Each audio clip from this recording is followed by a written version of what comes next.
Kakšne medije pa konzumiraš, recimo glede na to, da je tole podcast, kaj spremljaš te vrste vsebine?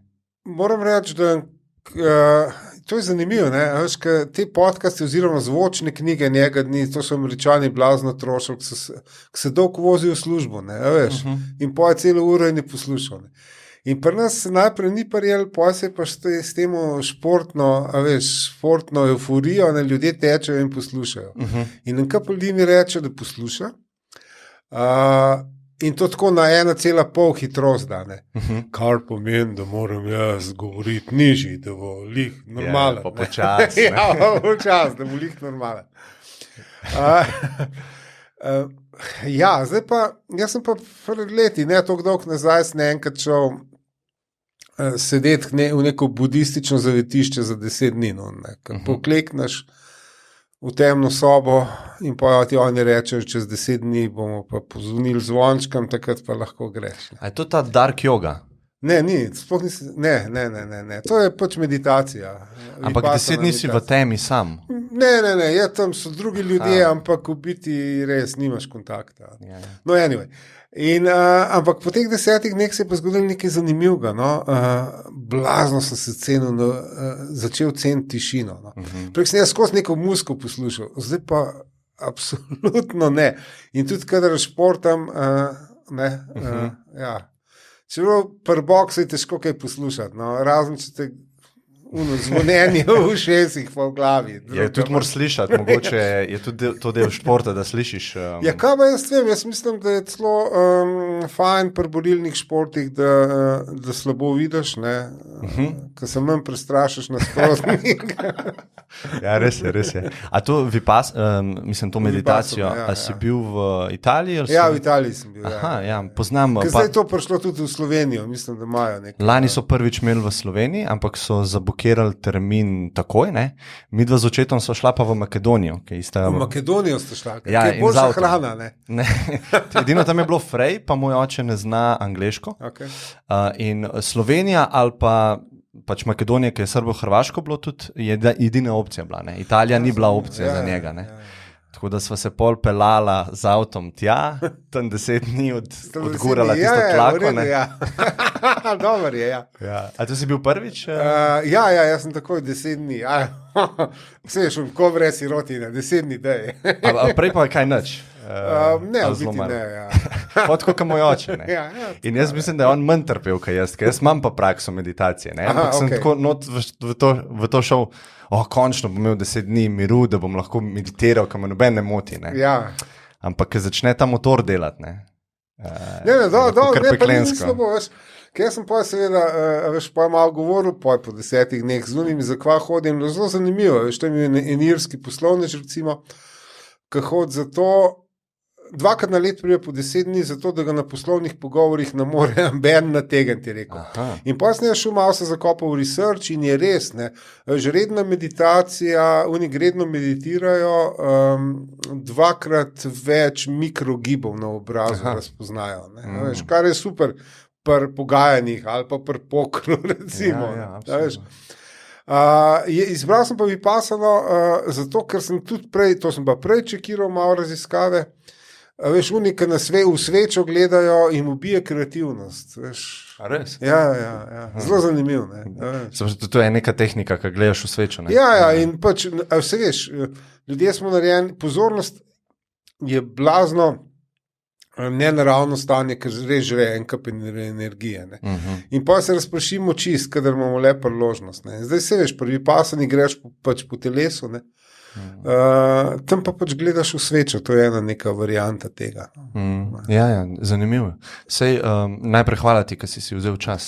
Ful cenim to, ker gledam tvoj bio, ne, imava ful enih skupnih zanimanj, no. Čak banjo igraš? Ne, biografijo. No, sej. To tudi, lahko moram skupaj zaigrava. Deliverance bo piča. Res je. Tako da sem, v bistvu sploh ne vem, kam naj peljem ta pogovor, ker je toliko nekih niti, ki bi rad raziskal s tabo, ne. V bistvu si pisatelj, ne? Mislim, jaz sebe ponujem kot pisatelja. 30 knjig okoli, ne, si napisal. Ne vem. Polzi scenarist, režiser, kolumnist. Vse ljudje me v glavnem poznajo po kolumnah. No, zdaj zadnje čase sploh. Zadnje leta, absolutno. Pa doktorat imaš iz antropologije, ne? Vsakdanjega življenja, zato in to, a veš kva, to pomaga. In seveda v biti jaz se preživljam, ker v Sloveniji se ne moreš preživljati pisanje za res, ne. Se preživljam kot strokovnjak za uporabniško izkušnjo. Kar je pa v biti zanimivo, veš, ker jaz včasih predavam kot antropolog, včasih predavam kot pisatelj ali pa mentoriram tudi, včasih redko, ampak veš, zanimivo sem njih zanj gotovo, da ko pač strokovnjak za uporabniško izkušnjo pa nikoli ne predavam, razen pač interno na Telekomu, kjer sem zaposlen. Veš. Tako da, to se mi zdelo prav zanimivo, da imam to tako ločen. Ja, jaz nisem vedel, da v bistvu poznal sem te kot kolumnista. Amben ne ve. Moraš iti v bistvu prav malo pokopati, da vidiš. Šele ljudje, recimo, ki jim naredim sendvič ali kaj skuham, rečejo, kakšna uporabniška izkušnja. Super. Jaz bi jim kar, glede na to, ne, da imaš toliko iz različnih področji napadaš v bistvu življenje, lahko rečemo, ne. Bi kar šel direktno do nekih osnov. Ne? Kaj ti poimenuješ kot dobro življenje? Ali pa kakšne so sestavine dobrega življenja? Zdaj, trenuten, Miha, kakšno imam mnenje? Veš kva, jaz mislim, da na dnu vsega je neka radovednost. Ne? Radovednost, kaj pa to, pa še to bi pogledal, ko pa to dela, zakva pa to, veš, ta neka splošna radovednost, ki pa po mojem ni možna, veš, brez nekega veselja do življenja, no, veš, pa še to se naučiti, pa še to ne. Ker jaz enkrat davno, veš, sem hotel nekaj naprej se šolati, ampak to je bilo res davno, ne, in pa sem se nekaj tu upisal, kaj jaz. Veš, in pa prva ura, ne, na nekem faksu, ne, veš, smo bili stari 31, veš. In tam pred mano, med dolgočasnim predavanjem, prva ura, takoj dolgočasem predavatelj, veš, dva pred mano nekaj računata, ne, in pa jaz tam prisluhnem, ne, in dva računata, veš, koliko ima manjka do penzije. Star si 30, veš, in računaš, koliko manjka do penzije. In po nekih neproznanstvih raziskavah, ampak po anketah pa, ne, veš, načeloma v Sloveniji po 40 letu že ta računica, koliko zdaj še pa do penzije.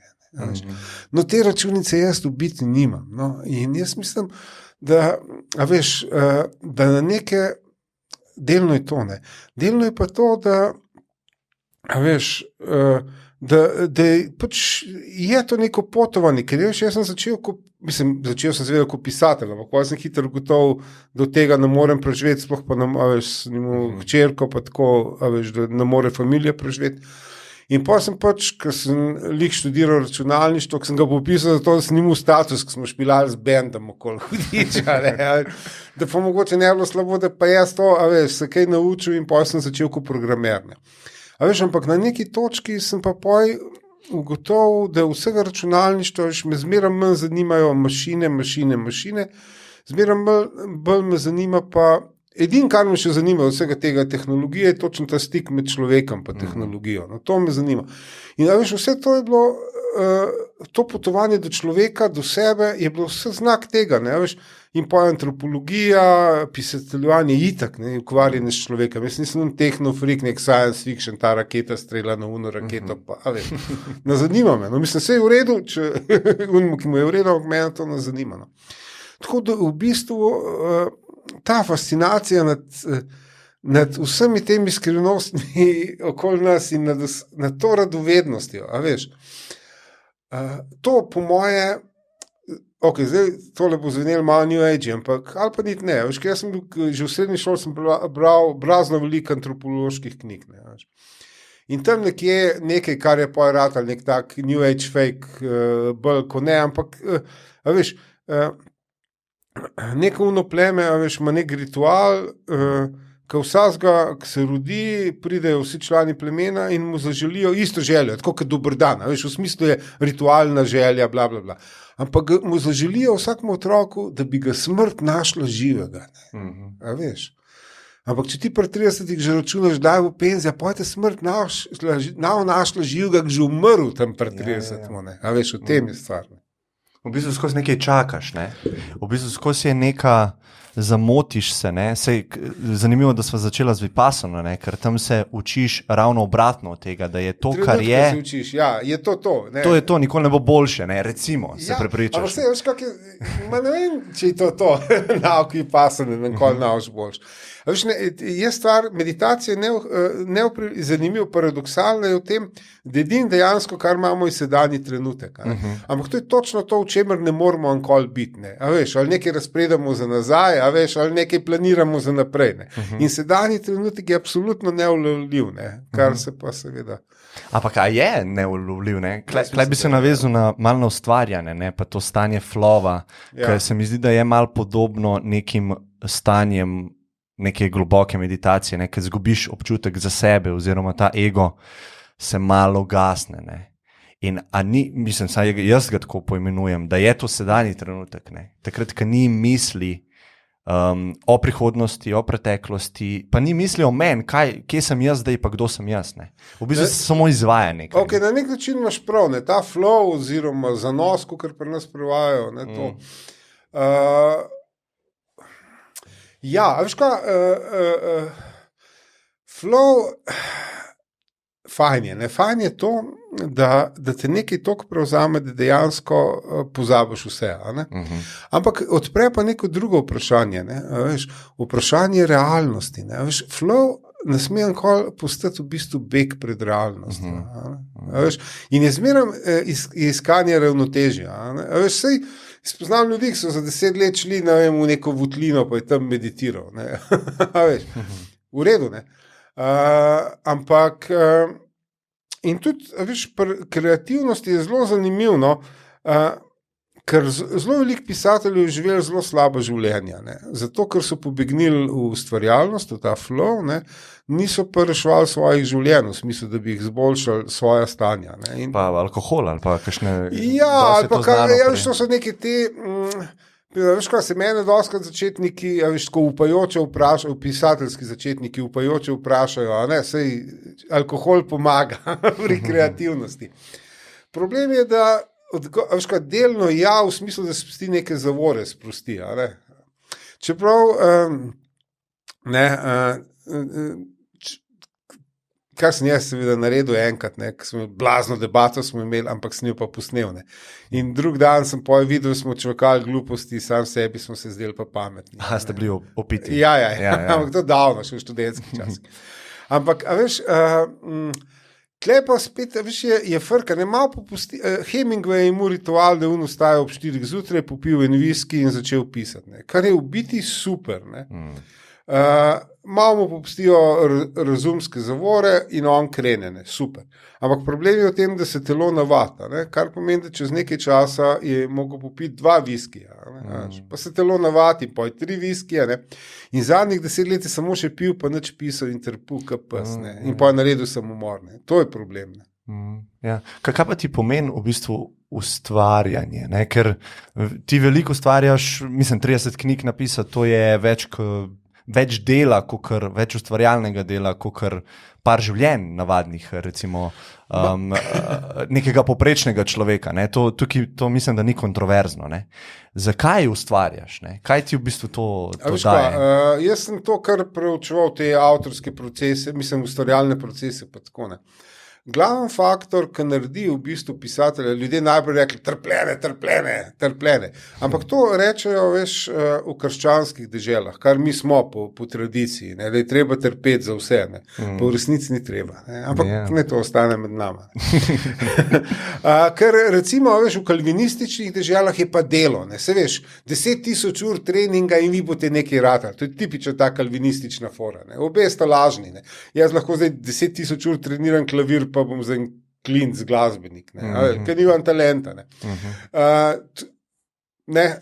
Nekdo, ki je brez talenta, tudi lahko trpi 10.000 ur, pa zaradi tega nič boljš naredil. Obe dve poziciji sta lažni. Ne. Ampak nekaj pa je, nek genetsko prirojen talent mora biti. In potem potem se mora pa zgoditi nekaj. Prvo ustvarjalno delo ustvarjalnega človeka je odkrit način lastne ustvarjalnosti. Kako bo ustvarjalen?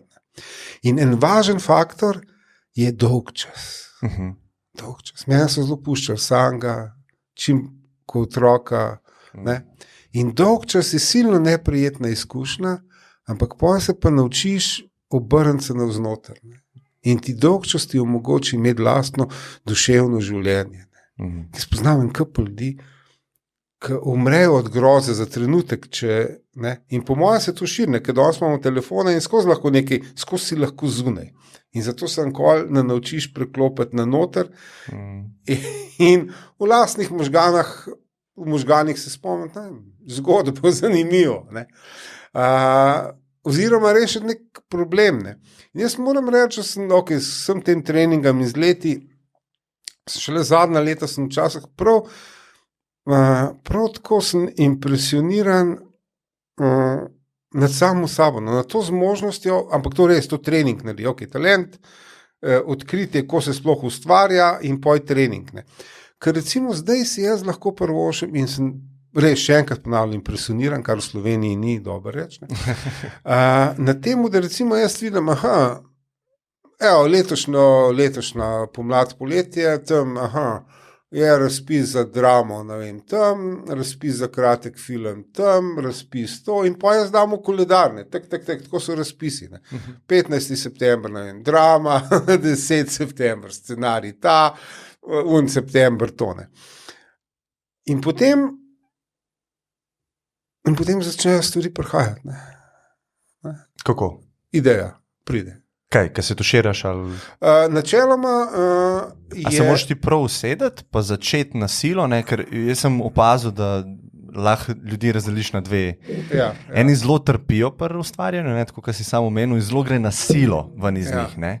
Ta začetni proces, da se oni usedejo, pa začnejo na silo pisati, je tak zelo mučen, pa zlaufa. Eni pa nimajo s tem nikoli težave, se prav ustvarjajo. Mene tako zanimivo, tukaj moramo nekaj ločiti, in ločiti moramo, kakor ga jaz imenujem ustvarjalni del, se pravi, ko v glavi skonstruiram recimo zgodbo, pa like, to se v glavi vse zgodi. In to mi je v velik užitek.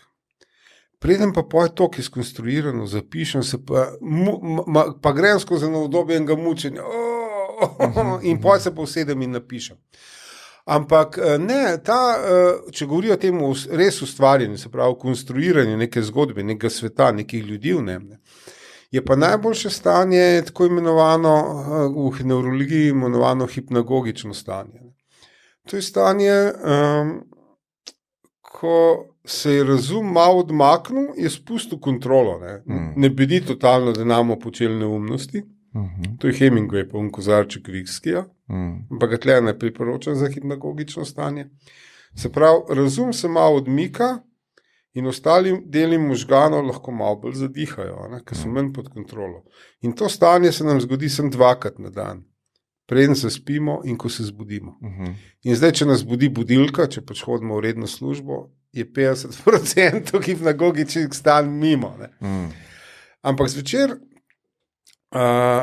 jaz pa kadar sem v tem, da konstruiram nekaj, v bistvu je to za zunanjega opazovalca totalno neverjetno. Ker jaz recimo za en roman se zgodi, da jaz v biti cel teden v nekem polsnu preležavam na kavču, gor pa dol, pa grem na en šport, da se malo pretegnem, pa spet tako. Podobno je v meditativnem stanju, samo da ima ta element neke take zaspanosti in obrnjenosti navznoter in gledanja nekega notranjega filma. Kaj pa vem, mogoče, kaj vem, zdaj se zmišljujem, neko zgodbo, čisto konkretno na vas zdaj, recimo leta nazaj sem bil tam v eni gostilni in tam je bila neka mama z majhnim otrokom in karkoli te malo naredil, mu je rekla, tvoj bratec pa nikoli tega ne bi naredil, tvoj bratec pa ne bi se tle umazal, tvoj bratec pa ne bi to in res je dosrna. Ampak jaz tako, tle pa je zgodba, tle pa je neka zgodba. In potem jaz to doma hlank kavč, moj najboljši prijatelj. In hipnagogično stanje, ki zelo spominja na meditativno stanje, tako sem rekel, brat, kaj bi brat, brat tega ne bi naredil. In nenadoma, kaj pa če brat nikoli ne bi obstajal? Kaj če bi dva starša vzgajala otroka, češ da mu je umrl bratec, ki je bil priden, idealen, v šoli, vse, ampak je umrl. Ne? In zdaj, in ga vzgajate s tem, sam rečete mu, tvoj brat nikoli, no in pa sem to zgodbo napisal.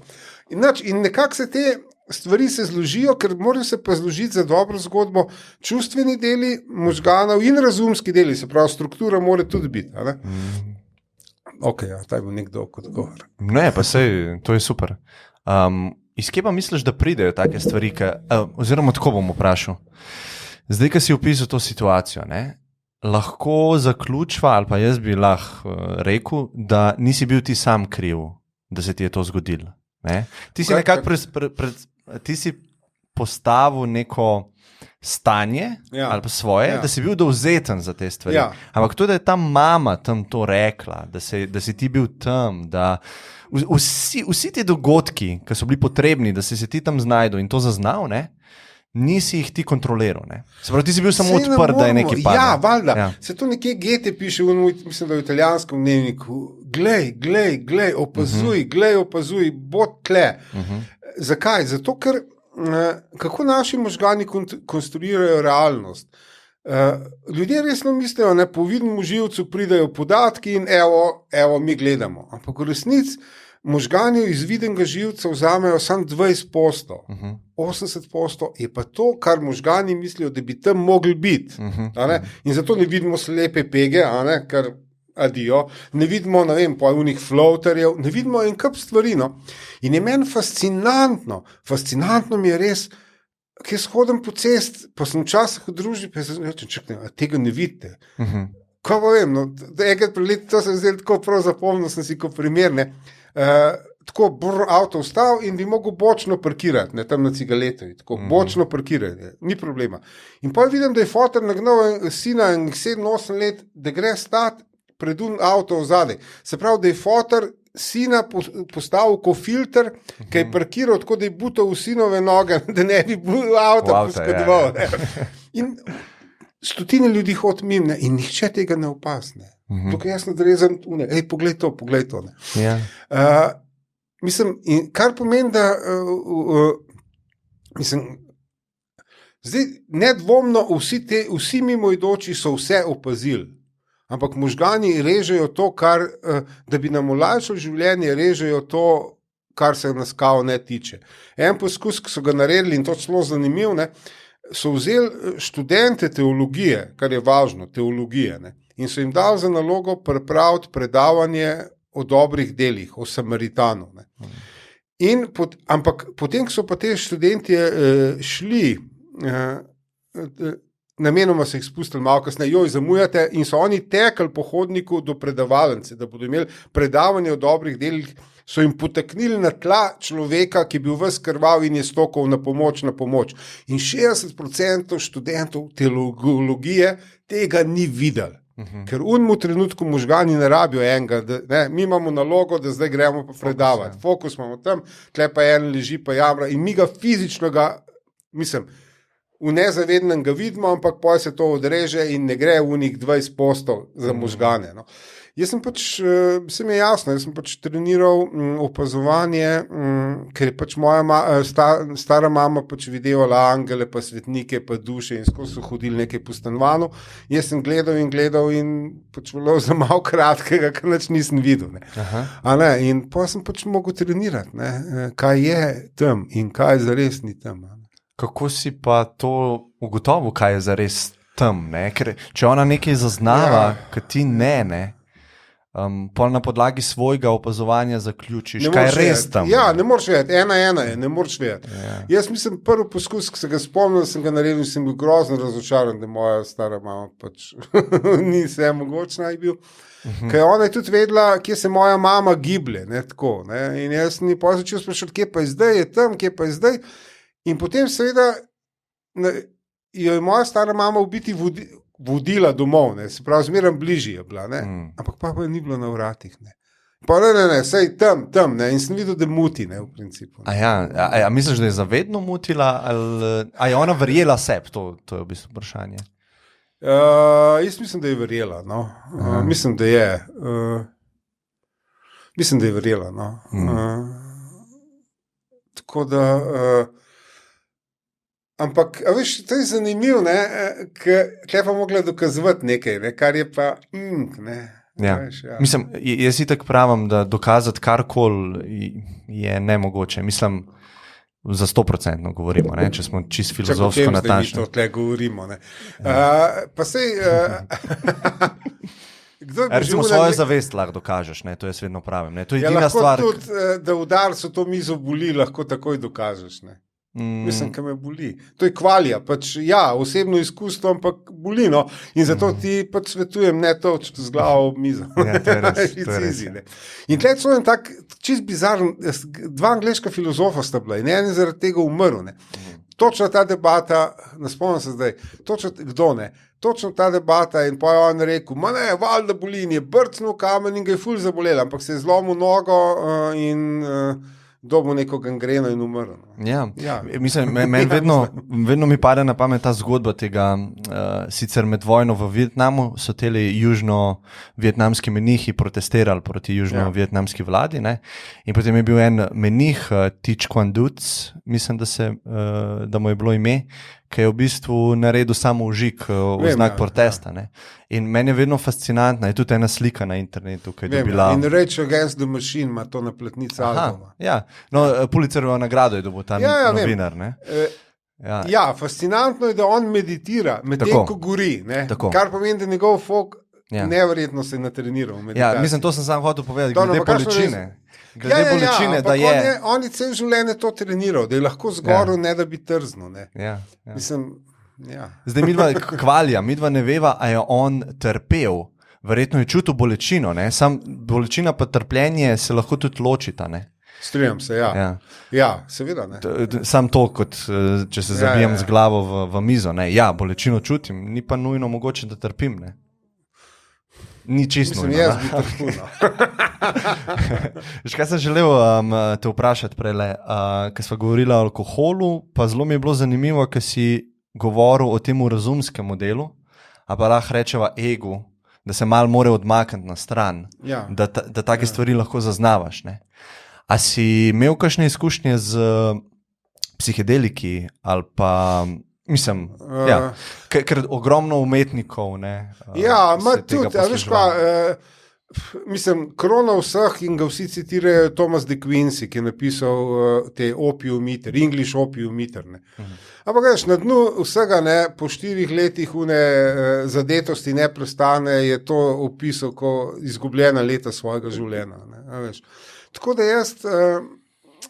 Mislim, treba je malo ločiti kaj, no. Bolj zanimiva smer je LSD po moje vsem, ki ga nisem probal, ne, tako rečem. In moram reči, da so moje izkušnje res minimalne, no, veš, v srednji šoli trava, pa tako, pa tudi ne preveč. So minimalne zato, ker zelo močen strah pred izgubo kontrole, no, v principu, ne. Sem imel z leti se manjša, no. Ampak na temu je treba res delati, da se ti strah pred izgubo kontrole zmanjša. No. S tem, da ampak da veš, izven ritualne rabe, pa mogoče res ko zdravila v določenih merih, veš, je pa, se mi pa zdi to zelo problem, ker zahodna civilizacija je taka, da lahko kjerokoli snov, tudi drogo daš, ne. In potem, ker je to potrošniška civilizacija, bo to ne bo ne ritual, ne nič, ampak bo pač, a veš, ne vem, se zadanemo v petek večer, veš, kot alkohol, ne, a veš, so ga tudi ene civilizacije drugače uporabljali v ritualih in tako, ne, a veš, takoj, ko pa ti pač, ne vem, lahko vsak večer letiš v trgovino ali pa k dilerju pa nekaj kupeš, a veš, pa ne vem, koliko ima to nekega smisla, ne. Mislim, sej tukaj sprašujem samo za psihedelike, ne, ker imajo po mojem mnenju malo drugačno karakteristiko. Strinjam se, absolutno se strinjam. Ja. Predvsem z odvisniškega vidika tudi, ker tega ni. Ne. Ja, in zanimivo je to, ne, a veš, da se mi zdi totalno zanimiv, da z psihadeličnega stališča se mi zdi ne nek trip, ampak to izkustvo, da je realnost lahko vidiš čist drugačen. Neke molekule se drugače zvežejo v možgane in evo, veš, čist drugače vidiš. Kar, se pravi, no. Plus te psilocibin pa te gobice, ki jih dajo na smrt bolnim, zato da pač zmanjšajo strah in tako, ja. Mislim, ni slabo, se pravi, ampak to so terapevtski nameni, ta rekreativno je pa tako, no. Mislim, kaj pa jaz vem. Neko del ustvarjalnega procesa sem mislil, ne? Povej mi, pa veš, da ne vem, zmeram reči, pa je bil pa Jimi Hendrix, pa je to, pa požaril, pa tret, ampak je pa tudi umrl pri 27, ne, a veš. A pa Steve Jobs je mogoče boljši primer, ker ni rocker ali pa ni glasbenik, ker tisti so še vse ostalo jemali, ne. On je tako grozen človek, on je vse, kar človek ne bi smel videti. Ustvarjalnosti, se strinjam. Ampak sej on, pazi, zdaj pa dajmo vločimo ustvarjalca in adapterje. Steve Jobs je eno ustvarjalno res stvar odkril v življenju. Zdaj sem zameril vsem. Drugi je bil adapter. V njegov obisk Xerox studija, kjer je videl Windowse, kjer je videl miško, kjer je videl vse, to je pač adapter. Da je vzel nekaj, kar so bili prototipi štorasti in iz tega naredil vrhunske izdelke. Strinjam se. Ampak veš, kaj je pa njegovo veliko odkritje, po mojemu skromnemu mnenju. Edin blesk ustvarjalnosti. Da je začel tehnologijo prodajati kot modne dodatke. Da imaš nenadoma vsak let nov telefon pred Božičem, da ga kupe za darilo. Da se to, da je to moden dodatek, da daš na mizo, Maca, in vsi reče, tehnologijo je spremenil moden dodatek, to pa je stroke of genius. Ta branding, marketinški vidik tega. Marketinški vidik, moden dodatek.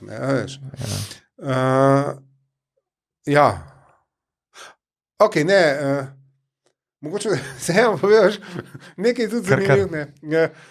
Ker recimo zmeren primer za droge dajo Kisa Richardsa, on je svašta požrl, še kar ne. Ampak veš, to je pa zanimivo, še eno teh, ki je umrl, se mi zdi pri 27 ali nekako tako, on pa Graham Parsons je bil takrat vzhajajoča zvezda countryja, 2 albuma izdal in zdaj sta s Kisom Richardsom, najboljša prijatelja in skupaj se en let zadevata, in on umre, ker ti ne veš, kakšne genske dispozicije imaš, klinc, ker ta Keith Richards bo vse preživel, to je res. Sej, kompleksne so stvari to, ampak tudi nevarnosti obstajajo, sej vedno se pol vprašaš, a je vredno to tveganje, ki ga zdaj sprejemam, za kjerokoli stvar? Napram temu, kar dobim. Poglej, če bi jaz mislil... Vožnja z avtom, recimo. Dobro, gledam nazaj k drugom. Če bi jaz mislil, da bo, zadetost kakorkoli prispevala kvaliteti mojega pisanja, bil skozi zadetno. Aha. Ja, zato, ker res... Ja, mogoče pa nekaj, da ne zaidejo, a veš, prej, ker si omenil ego, a veš, nekaj, kar sem jaz skozi kapiral... po dolgih letih. Vsak projekt ga delaš v življenju. Lahko je to poslovni projekt, lahko je to pisanje zgodbe, snemanje filma. A veš, se moraš v resnici odločiti, a to delaš zato, da bo izdelek dober, a to delaš zato, da buildaš svoj ego. Veš.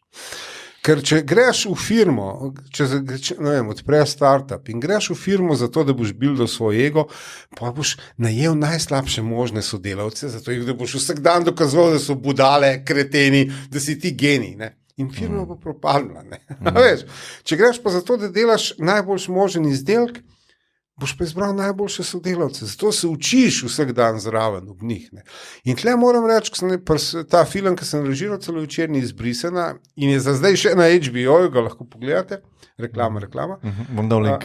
Daj link. A veš, jaz sem izbral najboljše možne sodelavce. Kar pomeni, da smo mi zjutraj imeli konzili, kaj je treba narediti, par ur, pa so pa oni šli delati. Pa sem pa jaz, popoldne pregledal, kaj je narejen, pa smo korigirali, pa naredili. Ampak to pa pomeni, veš, in to bo zvenelo čisto neumno, ampak to pomeni, da sem jaz vmes imel 4-5 ur nič za početi. In sem jaz padal v to paniko, da bi jih mogel kontrolirati. In sem se mogel govoriti, imaš najboljše možne sodelavce, ki jim zaupaš, in so se do zdaj tudi izkazali, da so zaupanje vredni, torej ne trpej Miha, tle se lepo malo sprehod, naredi kakšno skletco, malo se sprehodne. Ne? Ker doskrat jaz to vidim, tudi na snemanju filmov, ker te režiserji nas držijo, ne? In pa začne mikromenedžerirati. Dal je enemu za narediti 5 luči na štima. Ali pa direktorju firma. Ja, ali pa leta okolno. Jaz vem, enkrat so me poklicali, da bi jim na enem projektu pomagal neko firmo in direktor mi da tako začnejo govoriti, to so bili koščki, po minutko, 2 je zdržal, pa on, ki je gledal proizvodno skozi stekleno zid, ne, je gledal proizvodno, vsako minutko, 2 je laufal dol tam enemu delavcu pokazati, ne vem, ko se deska okolo obrne in pa je nazaj, mislim, hudiča. Kakšne delavce pa je če desk ne znajo obračati, ali ga naučiš, če še, ne vem, po 3 letih ne zna desko obrniti, ga pa odpustno, mislim, čisto. Ampak ne, ta direktor je to rabo, ker je vsako minuto je on dokazoval sebi, da tovarna propade brez njega, propade, ker on mora tam une deske letati kazati, ko se obračajo. Norost. In taki ljudje potem so tudi kandidati za izgorelost. On se ne more spočiti, se bo svet padel s tečajev, če on zdaj vsakmu pokazal une deske. A pa močna želja po kontroli, ne? Sej to se prekriva s tem, ne? Ja, svet brez njega ne obstaja, ne? On mora vse kontrolirati. Vse bo šlo v maloro, če jaz ne skrbim za to. In se ne znajo odkačiti, ne? Ampak to je res napor, da ti to zaupanje, jaz priznam, meni je bilo, fuck, shit, in super naredijo in potem bomo mi skorigirali popoldne, ne? Kako pa bi rekel, da recimo prva ustvarjalna dela, ki si jih ustvaril, ne? Ali pa recimo prva knjiga, pa zadnja ali pa zadnji projekt, kaj si se v bistvu, kaj drugače delaš, kaj si se naučil v tem ustvarjalnem procesu? Ne? A veš kaj,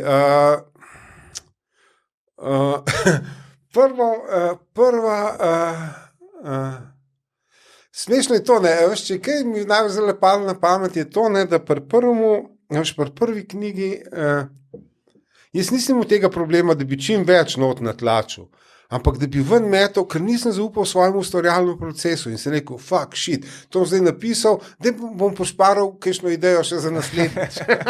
Tako, omejene so. Ja, omejene so, ampak niso, ne. Veš, in najbolj zanimiv se to vidi iz lastnih izkušenj, recimo, podpišeš pogodbo za pisanje kolumen vsak teden za 1 leto. Kar povem, ne vem kako, 55 ali koliko je že tednov v letu, boš mogel kolumno napisati. In to je meni fascinantno pri možganih, da prva 2 meseca v bistvu se res mučaš, zato da vsak teden dobiš idejo. Gledaš prva 2 meseca. Potem pa možgani dostavljajo. In potem, ko pa pogodba poteče in ti ni treba več pisati, še 2 meseca še spet dostavljajo in jih moraš odganjati ideje. Ne, se napiše več, adijo. Ja. In to je, ampak se tudi pri Vipassani prej so omenila, preklop se pri meni zgodil po 3. dan, no, jaz ne vem, ko je bilo pri tebi. 7. 7 šele, a res? Ja. Mislim, odvisno, kaj rečeva, ko rečeva preklop. Ampak trpljenje je bilo 6 dni prvih. Res, mislim, prvih 3 je bilo res, bože. In tudi, ko sem se odvajal kajenja, 3. dan je bil preklop, se 3 dni sem zdržal, ti si se še s tem, Ja, tako da, zanimivo. No, anyway, ampak hotel sem povedati, da se možgani usmerijo v to, da morajo ustvarjati kreativno, dovajajo to, no? Ampak pa še kar nadaljujejo, Madonna, to je problem. A misliš zato, ker si bolj sproščen? Zato, ker ni ustvarjanje na silo, ne, tako kot so se prej dotaknili, ne, ker zdaj moram to kolumno napisati, ne, in pol na silo hočem sproducirati neko idejo ali pa neko idejo dobiti, ne. Škratka, pa ti ni treba, je pa v bistvu flow, bolj tak teče čez tebe, ne. No, se strinjam, ne, ampak veš kva, ta moram je res zmeram kar problematičen, ne, moram in poj začneš trukirati, ne, se veš. Kaj pa narediš v takih situacijah, ko si tako zafrustriran? Veš kva, pomaga prav, da si rečeš hočem. Drugo je pa, da kar je pa meni to, no, ko smo prej vprašali razliko med začetkom pisanja, pred ne vem koliko leti pa zdaj, je no, da zdaj bolj zaupam svojemu ustvarjalnemu procesu. To, ko sem prej rekel, tam na koledarju imam tega drama, tega, ne vem, 15. septembra, to. In z velikim začudenjem, veš, kar pride, no, kar pride. Se res, to bi pa, veš, in super. Ampak to je res treba desetletja treninga, no, preden prideš do tega. No. Kaj pa narediš takrat, ko si najbolj zafrustriran, ko, ne vem, je prazen list papirja, ali pa je nek rok, pa ne moreš... Ja, moment, tle sem se pa jaz namenoma, zato imam jaz tudi redno službo in zato sem tudi zmeraj ali programiral ali nekaj, da nikoli nisem bil finančno odvisen od svojega pisanja. Nikoli. Kar pomeni, da nisem imel tega, pomrli bodo od lakote, družina, če nam jaz zdaj napisamo 1 leto romana. In kar mi je tudi omogočilo, da konec koncev za svojih hčerki dejansko prvih 5 let, ko se izvede osnovno programiranje otroka, jaz nisem nič pisal, ampak sem se ukvarjal s tamalima. No, Spravo si na nek način, lahko rečeva, kupil to sproščenost, ki ti lahko pomaga pri ustvarjanju. Meni je bilo to zmeraj Kako bi bilo, če bi mogel? Ja, ta moram. Ja, pač nimamo za jesti, recimo. Ja, zmeraj mi je bila groza. Zmeraj mi je bila groza, ta moram. Tako sem se ga izogibal. No. Moram pa vsem povedati, da ta nek manjši pritisk ni slab, no? Drugače bi preveč okleval. Ne? Fajn je, da imamo deadline. Ne? In zdaj, kar še nekaj zanimivega, se spomnim nekih intervjujev z raznimi temi scenaristi. Mislim, da je William Goldman, scenarist, enkrat rekel, on ima 1 let, da napiše scenarij. Prvega pol leta se sam premetava, pa pol leta piše, zato ko ima deadline. In kaj pa jaz sem bil tudi tak, dokler sem bil svobodnak. Kaj se pa zgodi, ko imaš redno službo? Nenadoma ugotoviš, da so tvoji dnevi pol krajši, in da moraš bolj optimalno delati z časom. Kar pomeni, da razviješ rituale. Rituali zmeraj pomagajo. Zato morajo rituali čisto enostavni. Zdaj pač, ko so hčerki odrasli, in tako. Dopoldne služba, potem grem na šport in potem sem pa pisatelj zvečer. Tako, no. Easy. Čisto tako dolgočasno življenje, ampak v redu. Ja. Res je. Jaz vedno rečem, da saj pri meni je tako, da najbolj produktiven sem takrat in posledično najbolj srečen, če lahko rečemo tako, no, je v obdobjih, kjer sem zaseden 105% ali pa 110%. Mal čez tisto mejo, ki jaz mislim, da je glih prav dela. Ja, razumem. Mečkene. Preveč je že panika, težko ustvarjaš, premalo je pa prokrastinacija, se imam ful časa. Ja, tako, no, mora biti neko razmerje. In ta razmerje je spet panika. Ja, to je točno tako, ja. Kakšne imaš pa dnevno nekako rutino, kakor si rekel, delaš, si zaposlen, delaš v bistvu v tej uporabniški izkušnji, ne? Pa pisanje, kako izgleda tvoj v bistvu dan? Pa se pravim, tako dolgočasno, v principu jaz, se pravim, služba, poj šport, poj pa pišem zvečer. Je pa res, so eni pisatelji, ki pišejo konstantno vsak dan, no. Jaz ne. Mislim, so obdobje, ki pač nimam kaj pisati in poj nič napišem, no. Tako. Tako da... Ne, eni prav tako res. Thomas Mann je 3 ure vsak dan pisal. Stephen King je 8 ur mlato, in poj kao penzija, pa zdaj sam še 5. Mislim, kar je čisto, zato so pa taki špehi padajo. 3 take debele knjige na letje izdajo. Ja, neverjetno. Ampak 8 ur pisati. Ok, je pa res, da je gotovo kokaina, pa ne vem, kva še vse zraven. Alkohol, ja. Ja, da ga je držal po koncu, ker 8 ur, mislim, kreativni... Načeloma je tako, načeloma smo mi kreativno delati, se pravi s fokusom in kreativno sposobni v šusu 2 do 3 ure. No, in potem rabimo, ne vem, 5 do 6 ur nekaj delati kar tako. Malo regeneracijo. Ja, in potem lahko en tak cikl ponovimo popoldne. In to je lih v redu. Pretiravanja pa res, jaz vem enkrat, roman Telesni čuvaj, ki sem ga pa res zelo malo časa snimil in sem se najel, se zaprl neko hotelsko sobo v februarju v Piranu. Nikjer ambenga, dobro, to je leta 2000, ampak in sem jaz tam pisal, jaz mislim, da v tednu sem napisal ogromne količine, kar pomeni, da sem pisal neprestano, sem v tem ker takrat možgani že tako porabijo 40% glukoze v telesu. Kadar so po unmu šusu porabijo blazno. Mislim, jaz sem prišel Mislim, ne vem, koliko kil laži ven po unmu tednu neprestanega pisanja. Ne. In ja, dobro, to je bilo res leta 2000, se pravi davno. Jaz sem tam prišel s prenosnikom, ki so bili malo bolj veliki. Ne. In receptor, takoj, ko me je zagledal na vratih, je rekel, ne, kuhali pa ne boste, ta prenosni kuhalnik pa nema v sobo. In on je bil edini človek, ki sem ga unmu tednu videl, ker enkrat na dan, ki je bil njegova smena, je siloma odprl vrata, da bi me zalotil, kako kuha. Res nisem dal vedeti. Pa interneta, verjetno takrat nisi imel. Sej za pisanje je bolj, da ni interneta. Sej zato ne. Prznajmo, ne. Ja. Ne, jaz smo celo, zelo je fajn je, da v bistvu je fajn, da tudi samo pisanje ali pa tudi ustvarjanje, da omejimo v smislu, pisatelji, s katerimi sem jaz govoril, pa si to lahko prvošijo, imajo posebno, ne vem, Poloster, recimo so govorila, ima posebno stanovanje najeto in on gre v to stanovanje pisati in pa pride, se pravi, da imamo neko pisarno, ali pa jaz doskrat delam v študijskih knjižnicah, ne, pridem, grem, delam.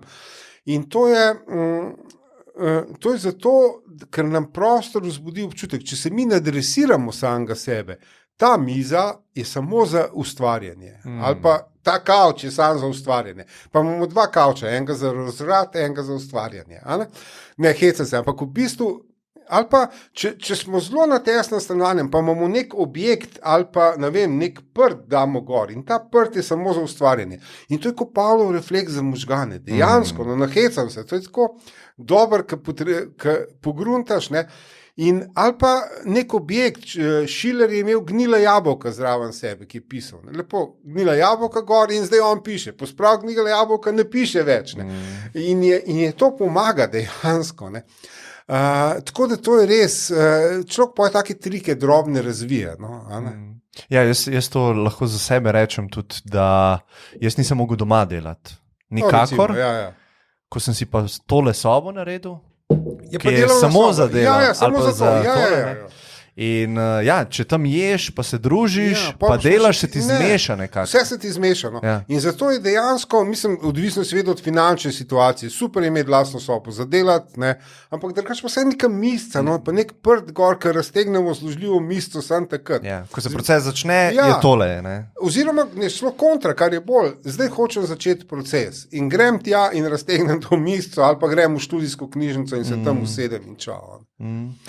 V enem intervjuju si nekaj rekel, kar mi je bilo ful zanimivo, da si nek roman napisal in pa si ga uničil. Ja, se to bi mogel vsak daj. No, a lahko malo o tem navezanosti na svoje delo? To je za nič, kaj. Ja, ok, ampak... Jaz sem v biti, sem že odgovoril, ali delaš za ego, ali pa delaš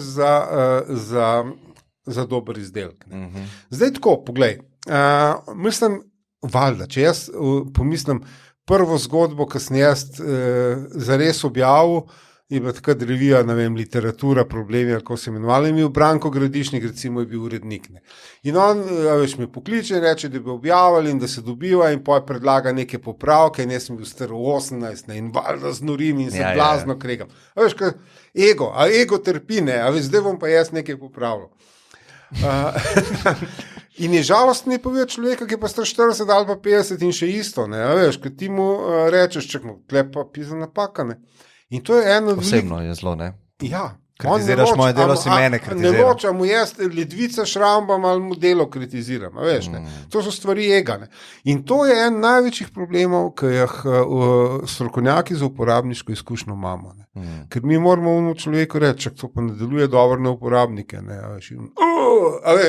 po ledvicah mi šarde in čist norijo, ne. A kakšni dizajnerji imaš v mislih, ko so nekaj naredili? Ja, recimo, ne, potem ti rečeš, čakamo, pa sej evolucijsko je modra barva se zadnja pojavljala. Stari Grki še niso imeli modre barve, ne, ne more biti vse v modrem, modri odtenki, toliko pa toliko procentov populacije ne loč tega odtenka. No, čist nori, koliko je pa to lepo, ne.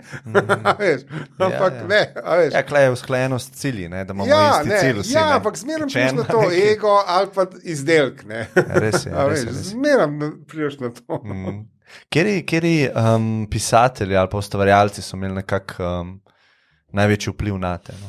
Veš kaj, jaz nimo zelo rad Kurta Vonnegata, recimo, to je pač ameriške ta linija, zaradi njegovega humorja. Čeprav sem zadnjič prebral eno od knjig, sem jih imel zelo rad njegovih, bože mili, koliko je bil to en depresiven človek. Zdaj drugače gledaš. Ja, valjda, ne. A veš, drugače pa sem tukaj zelo sem biti tradicionalen v smislu, a veš, da to je ta alkohol in droge, ne, a veš. Ljudje zmeram rečejo, ne vem, pa ta pa un in poj argument, da so bili veliki umetniki, da so zgodaj umrli, ne, a veš, in da so si razjebali življenja, ne. To je to krščansko trpljenje, ne. Ampak, a veš, a si kdaj pomislil, da 4 največji umetniki zahodne civilizacije niso se ne drogirali, ne trpeli, ne nič, ne. Kjer so to? Goethe je bil minister za infrastrukturo, plus en večjih znanstvenikov tistega časa. Ne. Srečno otroštvo totalno. Ne. Drug Shakespeare, trgovec z nepremičninami, veš, handlov levo. Ne. Dante, diplomat, ne, politik in diplomat. In Čehov, ne, veš, zdravnik, veš, in tako. In naben, veš. Na zunaj, ja. Ampak ne vemo pa... Za Goethe obstajajo, prav Goethe zmeraj pride ven, ker obstajajo res detaljni dnevniki njegovih staršev in pa njegovih, tako ki je znal pisati. Ni, a veš, iščejo te travme po Goetheju in ne najdejo, ne, a veš, ne. Ja. Kjero knjigo si pa tako največkrat podaril v dar nekomu? Ja, veš, to prav tako. In zakaj? To je pa zanimivo, ne. Mislim, to imam jaz nekaj, načeloma, mislim, da je še to odprt tam po raznih antikvariatih, kadar kdo prinese od Štefana Cvajga Graditelji prihodnosti. Ne, Graditelji sveta, bože mili. Zdaj sem spomnil slovo. Kadar kdo prinese, pa oni pokličejo, pošljajo mail in jaz prijem in kupem. Ne zato, ker ne bi jo imel, imam 2, ne. Ampak zato, da jo poklonim naprej, ne. Ker ta knjiga je absolutno predobra, da bi stala za hip v antikvariatu. No, super, hvala ti. Zdaj pa lahko greva malo bolj na to področje tvojih kolumen, ne, in teh Slovencev. Kjer jih zdaj to teh Slovencev? Ful mi je zanimiv, kako dobi traction to, kar pišeš, ne? Kako se v bistvu, zdaj ne vem, pokažeš ti ogledalo Slovencu, ali pa se zgodi nekaj, da recimo jaz berem to, pa rečem, pizda, Slovenci so res taki, ampak to nisem jaz. Vem, to so drugi. To je normalno. In pa jaz to pošeram, ne? In to se dostikrat zgodi, ne? Kaj je tako končno nekdo zadev glavico na žeblička, ampak nisem pa to jaz, ne piše Miha o meni. Tako da mogoče bom takole postavil vprašanje, kakšen je Slovenc, kaj so njegove karakteristike ali pa kakšno dušo imamo Slovenci? A veš kaj, mislim, zdaj prva stvar, kar je vedno treba povedati, ko govoriš o Slovencih, je, da smo obsedeni od tega, da bo gotovili, kakšni smo Slovenci. Ne? A veš, in to razlog, a veš, kaj je zanimivo, prej sem rekel, da sem začel kot programer, ne? In potem sem seveda zaradi keša sem pisal razne računovodske programe. Ne? In v vsaki firmi so mi rekli, pri nas je računovodstvo čisto posebno, nimamo nobene zveze z umnimi drugimi firmami. Prosim, lepo, da. Ne, res. In je bilo treba kao vse prodati kot unikat, ker je vaše računovodstvo. Vsi smo special. Ja, smo pa čisto special. In zdaj, a veš, in skozi bi se nekaj pogovarjali, kakšni da smo, ampak to je ena od teh oblik, da ne bilo treba kaj narediti. Dajmo se mi še malo pogovarjati, ne, a veš, pa dajmo malo še odkrivati. V resnici, a veš, ne, smo že davno čez, ne. Zdaj, če je kakšna značilnost, ne, je dejansko ta, kar tudi podatki kažejo, ta Gini faktor pa to, ne, da smo najbolj egalitarna skupnost v OECD. Ne. Egalitarna pa smo res. Ne. To je tako zanimivo, kar ni nujno slabo, to moram poudariti, ne. Ker v težkih časih bolj je skupnost egalitarna, več njenih članov preživi. Ne. Ker so resursi razdeljeni enakomerno. Ne. To ni nujno slabo, ne. Je pa res, da včasih dobro malo razpustiti to egalitarnost, nekaj res. Veš, in je smešno, to sem v eni kolumni napisal, ne. Ko veš, da se je začel poletje, ker nenadoma je Facebook poln, nekdo je šel na Bled in se je usedel v top lokacijo v Sloveniji, tam hotel Toplice in je naročil krenšnito. In je zdaj dal 4 evre. Ne. In zdaj znoro, on fotka račun, ker v Mercatorju bi pa to krenšnito za sam evro dobil, a ne? V Mercatorju v Dravlah pa sam 1 evro je. Ne. In zdaj on našte, kako je lahko top lokacija, slovenski Kan, Monte Carlo. Nekdo me nateguje, ali pa druge nas nateguje. Ja, nategujejo. Skozi on to drzne, top lokacija, pa kar 4 dražja, kot Mercator v Dravlah. Ampak pa se človek reče, dobro, pa še pojej to v Mercatorju v Dravlah, ker da vam pojej, ne, pa glej, kaj je vzit, ja, mislim, čist kone. No to, in ta egalitarnost, ki ima pa zelo veliko posledic. Egalitarnost ima zelo veliko posledic. Ena od posledic je, glamurja ni pri nas. Ne vem, če zapazim, pa ga ni. Če greš na Hrvaško, lani so me povabili v Pulo na festivalne, glamur, Hrvati obladajo, tam meščanski glamur, obladajo. Pri nas tudi festival konča Kovaška veselica. Zmeraj pridemo v neke take zabave. Ne. Pa zelo skupaj smo, ne? Ker jaz nekaj časa sem živel v Pekingu, pa v San Franciscu, ne? Tam v teh velikih mestih dejansko so kaste, ločeni smo, se pravi, lokali, kamor nek sloj ne hodi, tako, ker ne more. Ja. Tukaj v Sloveniji smo pomešani. Težko boš najdel lokal. Ja, ampak to je dobra stran, zato ker nekaj, kar pa Američani vejo, ampak ne govorijo ali na splošno. Ko ljudje dobijo občutek, da ne morejo to nek lokal, da obstajajo ločene kaste, se zdravstveno stanje prebivalstva poslabša. Vse študije to kažejo, prav neverjetno je. Pri nas pa tega ni, pri nas je pa tako bizarno, ker hodiš recimo med bloki in nenadoma zagledaš, avto za 250 000 evrov. Ampak stanuje pa v bloku zraven penzionerke, ki je na minimalcu. Ja, in ta egalitarnost je v tem primeru plus. Ne. Je pa tudi nekaj pa res. Zato, ker smo tako egalitarni, se pa zveča narcisizem, v principu. Ker drugačno more biti, ker tle sem v bloku, a sem naredil zdaj biznis življenja, ali pa sem na minimalcu, še zmeraj sem v tem bloku, istmu sem. In zato, in zaradi velike egalitarnosti, ker se pač oni sposobni izseljujejo neprestano, in ker vsi poznamo vse in je vse enak dober in je vse enak, sploh ne pa prijemo do tega, do neke te mešance res familiarnosti, amaterstva, kaj jaz vem, sem gledal, sem tam v Angliji, ki je olimpijada, kjerga leta pa je to bilo, v Angliji, ki je bila otvoritev olimpijada, se ne vem, se ni zdaj važno. Nekaj let nazaj. Ampak zdaj, to je tako zanimivo, ker tle se vidi ta to kao vic, pridejo Francozi, in Francoz, to je pa delal, Gautier, blazno, kašne obleke. Ne vem, Anglež, evo naši, Stella McCartney je delala, kašne obleke, in pa pridejo Slovenci, tako pošvedrani nekakne. In kjer vaš oblikovalci to delajo? Zdaj, če jaz se opročujem, modo se nič ne spoznam. Ampak poznam pa ljudi tam v športnem, pa je že komiteju v Sloveniji, bom pokličem in oni rečejo, to je pa kar naš delal, smučarski inštruktor, tam naš je naredil. Ja. No to. In to je, in ko zdaj razložiti temu enemu, Francozu, da oni imajo, Gautierja, te imajo Stella McCartney, mi imamo pa enega tam našega, kar je naš v firmi je naredil, In tega je zelo veliko v Sloveniji, da ta je naš v firmi, kar nekaj naredi. Ja, to se absolutno strinjam, kar si rekel, da je na določenih ravneh to pomembno, da ni preveč razlik. Ljudje se tudi ne počutijo dobro in moraš imeti prehajanje med omogočeno. Ampak kar se mi zdi zelo nevarno je, da nekdo, ki je sposoben, uspešen, da težko sprejme Slovenca ali pa težko sprejmemo, da si je to zaslužil. Da v bistvu moramo na silo tale vrh dol potiskati. In to lahko se spomnim veliko primerov, kjer je to lahko uničujoče za družbo, ne? Ker družbo potiska navzdol. Se pravi, mislim, da treba vseeno ločiti. Ta sistem se je razvil, vse za vsako državo se to da to pogledati.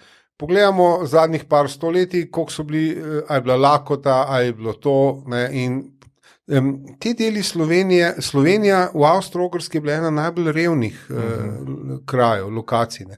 In ljudje so se tle zmeraj množično izseljevali, pa Amerika, pa 19. stoletje, pa tako se zato v literaturi moških ni, ne. Same ženske, samohranilke, matere, pa oni so se vsi izselili moški. Ne. In tle in vse podoben Kitajsko, ne? Ker Kitajska, ta ogromne lakote, ogromna beda, ne? To ustvari, tako kot sem rekel, zelo egalitarno, zato ker največ ljudi tako preživi, če si deli resurse. Ampak danes se je svet spremenil in recimo Kitajci bodo imeli neverjetne probleme, ker nenadoma so naratale totalno tako bogate kaste, ker vse se je začelo nekaj spreminjati. Ne. In Kitajci bi bili tudi valjda, tako kot mi normalno, vsi bi bili še zmeraj egalitarni, se pravi vsi blazno bogati, kar seveda ne gre, ker so resursi omejeni. Ne. Ampak zdaj tako, nekaj tu treba povedati pri Sloveniji. Slovenija je toliko majhna država, da če kdorkoli od državljanov hoče biti vrhunski na nekem področju, mora je to tujino, priznajmo. Ne. Prvič zato, da tam študira in da dobi vrhunsko prakso in vrhunsko znanje, pa lahko pride nazaj ali pa ne. Problem je v tem, če pride nazaj, da potem iz velike šanse, da ga bodo ostali poribali pa porezali, zato da ohranimo egalitarnost. To je ena izmed teh nevarnosti. Ampak kdaj, ko napišeš kolumno na to tematiko, recimo na grobem, ko govoriva, a kdaj vidiš, ko jo napišeš, tole bo pa recimo dal nek impact, recimo ljudje bojo delili to, a veš, kdaj bo neka stvar popularna, kdaj ne, ali si kdaj razočaran, ali te kdaj preseneti? Veš kaj, včasih zgrešim, je pa zadnja leta, zadnji vsaj let dve, no, je pa prav boleče enostaven ratel. Ne. Takoj, ko je neka tema, kukar toliko politično, je zdaj blazno brana. Veš, včasih so bile bolj, ko sem jaz začel s temi kolumnami, bi bolj resno te nasilili, ne vem, tudi že 10 let, ali ko, so bile recimo neke te teme, slovenska mati, pa tako se pravi, rečemo te neke družinske, a veš, nekaj, kar se je bilo delač najbolj brano. Everyday stvari. Ja. Zdaj pa dejansko so ljudje postali, ali kaj je s tem, obsedeni s to politiko, no, res, prav tako, a veš, zdaj kaj tam munga, ne. Nek reality show se vzpostavlja. Ja, politika je seveda od Reagana dalje, ne, ratala entertainment, ne, tudi v Ameriki, ne. In očitno je zdaj tudi pri nas zratala neka oblika, ja, imaš prav reality show, entertainment, tak mi zdaj blazno navijamo za naše, a veš, pa črno-belo, pa vse se nekaj, a veš, prepucava levo in desno. Tako da je glede tega v bistvu to kar razočaravajoče, ne, ker se mi zdi, so tudi važnejše teme, no, kot politika, ampak politika je tema, absolutno da je. Ne. Ja, jaz mislim, da politika takrat najbolj deluje, ker noben o njej ne govori, ne. Da je v bistvu neki po strani in stvar deluje in to je sistem, ki mora biti v zadnji. Ti pa živiš življenje. Ne? Ja, čim se navaden Janez ukvarja z težkimi narobe, državljanskimi, političnimi stvarmi, ne? Je nekaj narobe. Ne? Ampak moraš pa poznati, so pa taki časi. Ne? Prvič imaš le globalizacijo, ker srednji sloj bo zginil. Ne vidim šanse, da kakorkoli ostane. Ne? Imaš globalizacijo, pa imaš robotizacijo, vključuje umetno inteligentnost, ne, a veš. Mislim, ne vem, a veš, pojmaš, mislim, en kup okoljski problemi dejansko, ki vključujejo tudi viruse, ne, a veš, in se je nabral tega toliko, da bi v bistvu rabili najboljše možne politike, ne, a veš. V resnici v svetovnem merilu seveda smo normalno dobili neke populiste s čudežnimi recepti, ne, in potem oj bože, ne, kako je Trump vodil to, ne, krizo zadnjo je ljubi bog. Ne. Ja, se strinjam, pa sej je odraz ljudi to, ne, politiki se vedno prilagajajo ljudem, ne obratno. Ne. Ja, kaj pa jaz tem, mislim, že, ampak... Sploh Trump je primer, ne, on je vedel, kaj mora reči, ne. Populist mora reči... Tole so pain pointi. Ja, populist ima pač dobre senzorje, tam... Kaj pa vem? Jaz ne vem, če si gledal en film, se ni prav ok, ampak sama ideja je pa briljantna in sicer srednje obdobje Woody Allena, naslovom filma je Zelik se napiše. In glavni junak je populist 100%, ampak tako, da se zmeraj prilagodi tudi fizično. Če recimo govori debelim ljudem, se kar napihne. Ne? Če govori bradatim, mu brada zraste. Tako, no. To je empatijo ustvarne. Ja, in tako je. To je ta pravi populist. Ne? On pride v prostor za voha, da oni, ne vem, hoče, da jim reče nekaj o cvetju in on bo nekaj rekel o cvetju. Ampak to ne pomeni, to pomeni, da je politik, ni pa državnik. Ker državnik je razlika v pomenu, pač dela na dolgoročno, dajmo zdaj to zrihtati. Tudi, če ljudem ni všeč na začetku, recimo.